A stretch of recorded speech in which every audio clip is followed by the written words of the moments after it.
हाँ जी, नमस्कार, जय हिंद। स्वागत है आप सभी का मेरे यूट्यूब चैनल गवर्नमेंट जॉबर राजस्थान पर।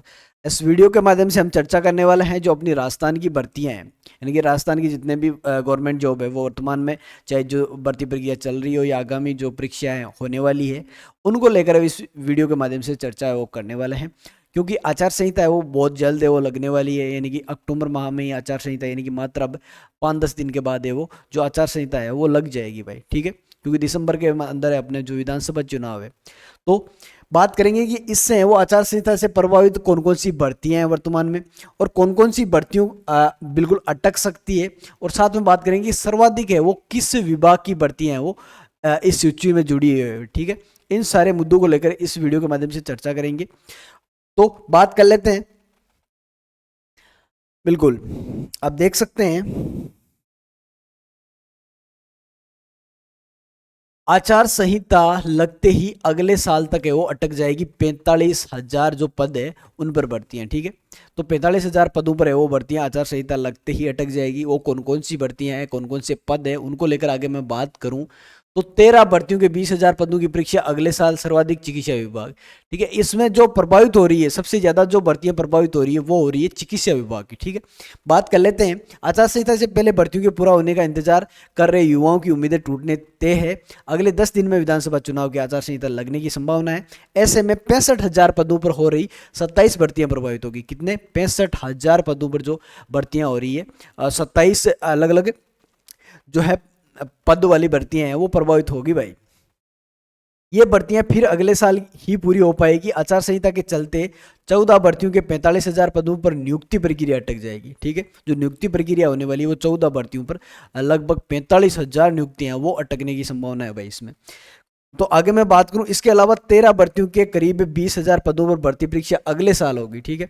जिन पदों पर नियुक्तियां अटकेगी उनमें सर्वाधिक पद है वो चिकित्सा विभाग के भाई। जिनकी नियुक्तियां वो अटकने वाली है, यानी कि 45,000 जो पद है उनकी नियुक्तियां अटकने वाली है, तो उनमें सर्वाधिक अगर मैं बात करूं तो वो चिकित्सा विभाग की भर्ती है भाई। और साथ में शिक्षा विभाग की 3 बड़ी भर्तियों के 63,000 से अधिक पदों में से करीब 10,000 पदों पर है वो नियुक्तियां वो अटक सकती है। 3 बड़ी भर्ती यानी फर्स्ट ग्रेड, सेकंड ग्रेड और थर्ड ग्रेड जो शिक्षा विभाग की 63,000 पदों पर भर्तियां चल रही है, उनकी जो नियुक्ति प्रक्रिया है, यानी कि कम से कम 10,000 पदों पर है वो नियुक्ति प्रक्रिया है वो अटक सकती है। अब इसमें कौन जिम्मेदार है? तो बिल्कुल इनमें 3 बड़ी भर्ती जो एजेंसियां हैं उनकी लापरवाही है, उस उनके कारण ही जो ये प्रोसेसिंग है इसमें देरी हुई है।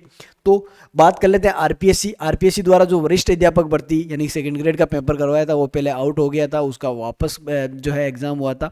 तो उसके कारण जो आरपीएससी द्वारा अन्य भर्तियां वो करवाई गई थी वो भी प्रभावित हुई और कहीं ना कहीं सारी प्रक्रियाएं वो बिल्कुल धीमी हो गई थी, ठीक है।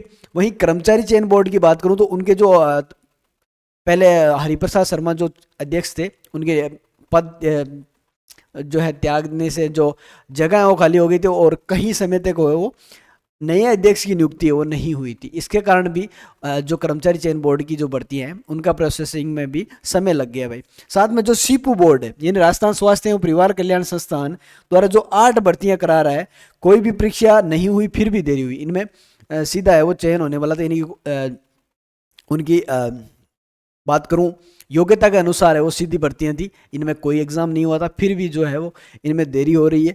और 5 भर्तियां तो पिछले साल की है, इनमें से 5 भर्तियां वो पिछले साल की है, फिर भी इनका प्रोसेसिंग है वो अभी तक है वो नहीं हुआ है। और इनकी ही ज़्यादा संभावना है कि चिकित्सा विभाग की भर्तियां वो आगे भी बिल्कुल अटक सकती है, ठीक है। बात कर लेते हैं आगे भर्तियां। 15,000 जो 716 भर्तियां की परीक्षा है वो अगले साल का शेड्यूल है वो ये बिल्कुल पहले से ही जारी कर दिया गया, आपने देख लिया होगा। बाकी जो कर्मचारी चयन बोर्ड आलोक राज अध्यक्ष वर्तमान है, उनका कहना है कि बोर्ड के पास बड़ी भर्ती में अध्यापक भर्ती थी जिसमें 48,000 पद थे। लेवल 1 व 2 के परिणाम जारी किए हैं, रिवाइज शेड्यूल भी जारी कर दिया गया। ये जो बोर्ड अध्यक्ष है उनका है वो कहना है भाई। तो सर्वाधिक अगर मैं बात करूं इनमें तो भर्तियां कौन सी अटकेगी भाई, तो वो है जो अपना चिकित्सा विभाग है उसकी, और साथ में शिक्षा विभाग, यानी ये 2 ऐसे विभाग है जिनकी भर्तियां हैं वो आचार संहिता के कारण सर्वाधिक प्रभावित होने वाली है। नियुक्तियां हैं उनको लेकर वो बिल्कुल संशय है कि भाई काफ़ी सारी नियुक्तियां वो अटक सकती है। तो बोर्ड को इस ओर ध्यान देना चाहिए और जो अपने बेरोजगार युवा नेता है, साथ में बेरोजगार आंदोलन भी कर रहे हैं काफ़ी समय से कि प्रयास कर रहे हैं कि भाई जो अपनी आचार संहिता है उससे पहले वो अभ्यर्थियों को नियुक्तियां मिल जाएं, लेकिन बोर्ड की जो धीमी प्रक्रिया है उनकी लापरवाही की वजह से वो ये प्रोसेसिंग में देरी हो रही है। तो इन भर्ती एजेंसियों को इस ओर ध्यान देना चाहिए और जल्द से जल्द जो नियुक्ति प्रक्रिया है या जो भी भर्ती का रिजल्ट रुका हुआ है उसका वो जारी करना चाहिए। ठीक है, तो यही था आज का अपना मुद्दा है, कौन कौन सी भर्तियां हैं वो इनसे प्रभावित होने वाली है। आशा करता हूं बिल्कुल इन पर है वो संज्ञान लिया जाए और जल्द ही इनके बोर्ड द्वारा है वो परिणाम या नियुक्तियां वो जारी कर दी जाए, क्योंकि आचार संहिता है वो बहुत जल्दी यानी मात्र 10 दिन के अंदर अंदर जो आचार संहिता लगने की है वो संभावना है। ठीक है, तो आज के वीडियो में इतना ही। आगे कोई और न्यूज़ होगी तो बिल्कुल इससे चैनल के माध्यम से मैं आपको और प्रोवाइड करवाऊंगा। तब तक के लिए धन्यवाद। जय हिंद, जय भारत।